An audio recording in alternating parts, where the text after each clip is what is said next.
Welcome to cinema 123. இன்னைக்கு நம்ம என்ன படத்தோட ரிவ்யூ பார்க்க போறோம்னா கருப்பு. வாங்க இந்த படம் எப்படி இருக்குன்னு நம்ம பார்க்கலாம். நம்ம சேனலை மறக்காம லைக் பண்ணுங்க, ஷேர் பண்ணுங்க, சப்ஸ்கிரைப் பண்ணுங்க. படத்தோட பிளாட் என்னன்னா, ஒரு அப்பாவும் பொண்ணும் கேரளாவிலேருந்து தமிழ்நாட்டுக்கு வராங்க. அவங்க பொண்ணுக்கு ஆப்ரேஷன் பண்ணுறதுக்காக. பட் அவங்க கொண்டு வந்த நகையை யாரோ ஒரு கும்பல் திருடிடுறாங்க. இவங்களுக்கும் ஆப்ரேஷன் பண்ண முடியாமல் போயிடுது. போலீஸ்கிட்டையும் கம்ப்ளைண்ட் பண்ணுறாங்க. போலீஸும் ரெக்கவர் பண்ணி கோர்ட்டில் லாயரை வச்சு வாங்கிக்கோங்கன்னு சொல்லிடுறாங்க. லாயரை நம்ம ஆர்ஜே பாலாஜி தாங்க. அவரு காசுக்காக அவங்கள ரொம்ப அலைய விடுறாரு. இதுக்கு ஜட்ஜு நட்டியும் உடந்தீங்க. அப்போ தான் அவங்க அப்பா வந்து கோர்ட்டில் இருக்கிற கோவில், அதாவது கருப்பு சாமிங்க, அங்கே போய் வேண்டாரு. சாமி எப்படியாச்சும் எங்கள் அந்த நகையை மீட்டி கொடுத்துரு, அப்போ தான் என் பொண்ணுக்கு ஆப்ரேஷன் பண்ண முடியும் அப்படின்னு சொல்லி பயங்கரமாக வேண்டாருங்க. உடனே நம்ம சூர்யா கருப்பு சாமியாக அவதாரம் எடுத்து, அதாவது மனுஷ அவதாரம் எடுத்து வராருங்க. அந்த நகையை மீட்டு கொடுத்தாரா, இல்லை அந்த பொண்ணுக்கு ஆப்ரேஷனுக்கு ஹெல்ப் பண்ணாரா, என்னாச்சுங்கிறது தாங்க மீதி கதை. வாங்க இந்த படத்தோட பாசிட்டிவ் என்னன்னு பார்க்கலாம். படத்தோட பாசிட்டிவ் ஃபர்ஸ்ட் சூர்யா தாங்க. அவர் இந்த மாதிரி எனர்ஜெட்டிக்காக பார்த்து ரொம்ப வருஷம் ஆச்சுங்க. கிட்டத்தட்ட சிங்கம், அயன் படத்தில் பார்த்ததுங்க. அதே எக்ஸ்பிரஷன், எமோஷன், காமெடி, ஆக்ஷன் எல்லாமே சூப்பருங்க. அவர் சிங்கிள் ஹேண்டடாக இந்த படத்தை கொண்டு போகிறாருங்க.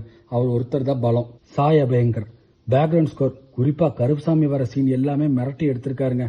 என்ன பாட்டு தான், என்ன பாடுறாங்கன்னே நமக்கு அந்த லிரிக்ஸ் ஒன்றுமே புரிய மாட்டேங்குதுங்க.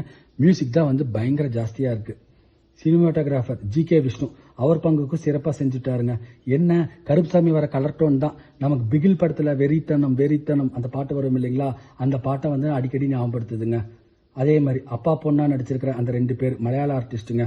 அவங்க 2 பேர் வர சீன் ரொம்ப எமோஷனலாக டச் ஆகுது. நமக்கே அழுக வந்துருதுன்னா பார்த்துக்கோங்களேன், அந்த அளவுக்கு சிறப்பாக நடிச்சிருக்காங்க. இப்போ நெகட்டிவ் பற்றி பார்த்துடலாங்க. நட்டி அவர் கேரக்டரை பெருசாகவே கொண்டு போகலைங்க. அவர் வில்லனா இல்லை வந்து காமெடியனாங்கிறது நமக்கு ஒன்றுமே தெரியலைங்க. ஏன்னா படமும் அப்படி தான் போகுது. இது சீரியஸான படமா இல்லை காமெடி படமான்னு கிட்டத்தட்ட நட்டியோட கேரக்டரும் வேஸ்ட் பண்ணியிருக்காங்க. த்ரிஷாங்க ஒரு ஜூனியர் ஆர்டிஸ்ட்டுக்கு எவ்வளோ ரோல் கொடுப்பாங்களோ அந்த அளவுக்கு தான் த்ரிஷாவுக்கும் ரோல் இருக்குங்க. அவங்க கேரக்டரும் பெருசாக இல்லைங்க, அவங்களையும் வேஸ்ட் பண்ணியிருக்காங்க. பொதுவாக ஒரு ஹீரோயின் அவங்களுக்கு என்னங்க வேலை, ஹீரோ கூட டூயட் ஆடுவாங்க, ஒரு லவ் சீன்ஸ் 4 சீனுக்கு வருவாங்க, அவ்வளோதானங்க. ஆனால் இந்த படத்தில் அதுவும் மிஸ் ஆயிடுச்சு. அப்போ அவங்க கேரக்டர் எவ்வளோ வீக்காக இருக்குன்ட்டு நீங்கள் யோசிச்சு பார்த்துக்கோங்க. ஆர்ஜே பாலாஜி இவர் தான் படத்தோட மெயின் வில்லனுங்க. இல்லைங்க, படத்துக்கே இவர் தான் வில்லன். இவர் எடுத்த 2 படமுமே story, screen play, comedy, emotion எல்லாமே நல்லா இருந்துச்சுங்க. ஆனால் இந்த படத்தில் எல்லாமே மிஸ்ஸிங்.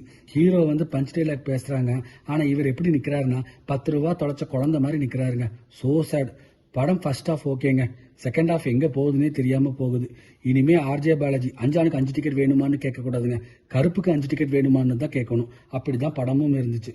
ஃபைனலி சூர்யா ரசிகர்களுக்கு இந்த படம் பிடிக்குங்க. பட் ஜென்ரல் ஆடியன்ஸ்க்கு பெருசாக கனெக்ட் ஆகாதுங்க.